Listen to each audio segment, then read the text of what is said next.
1,076 commission ko ngayong araw dahil lang po yan sa pagpa-proper engagement. To tell you honestly, hindi rin po ako talaga nakakabenta kapag hindi po ako nag-proper engagement. So guys, ang proper engagement, tinuring ko ng trabaho.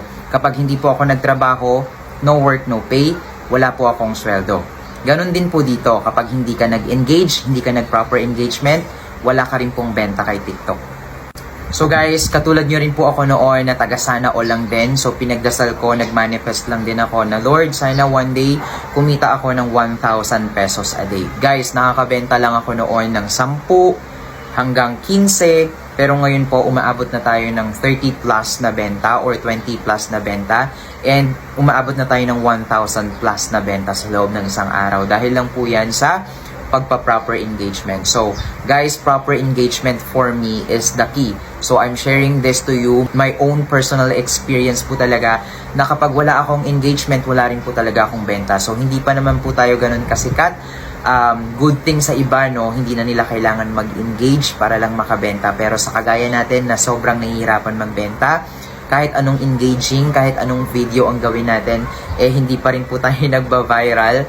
So, kailangan po talaga natin ng proper engagement. So, sa mga iba na hindi na nila kailangan ng engagement, masayang-masaya kami sa inyo. Pero sa mga nagsisimula na kagaya natin at nahihirapan magbenta, guys, kaibiganin natin yung engagement. Ituring natin na trabaho. Kasi kapag hindi tayo nagtrabaho, wala tayong komisyon, wala tayong benta. So, ganun din sa labas, di ba? Kapag hindi sila nagtrabaho, wala rin po talaga silang sweldo. So dito po, araw-araw sipag lang, araw-araw tiyaga lang, araw-araw just keep on planting your seeds. So again, proper engagement is being done in FYP.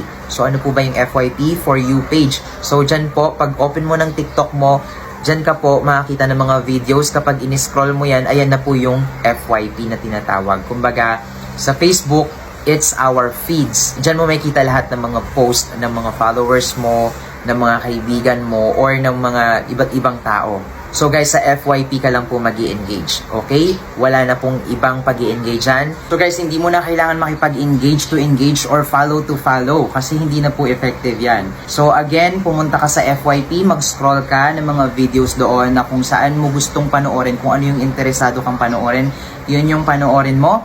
Tapusin mo yung video bago ka mag-follow, bago ka mag-comment, and at least 10 words, okay? Yung related doon sa video ang i-comment mo. Mag-add to favorites ka and then copy link 3 times, and para makatulong ka sa video na yon, i-repost mo na rin. And that's where the magic begins. Si TikTok na yung bahalang mag-promote sa mga video mo, and si TikTok na yung bahalang maglagay nun sa FYP para mas maraming maka-views.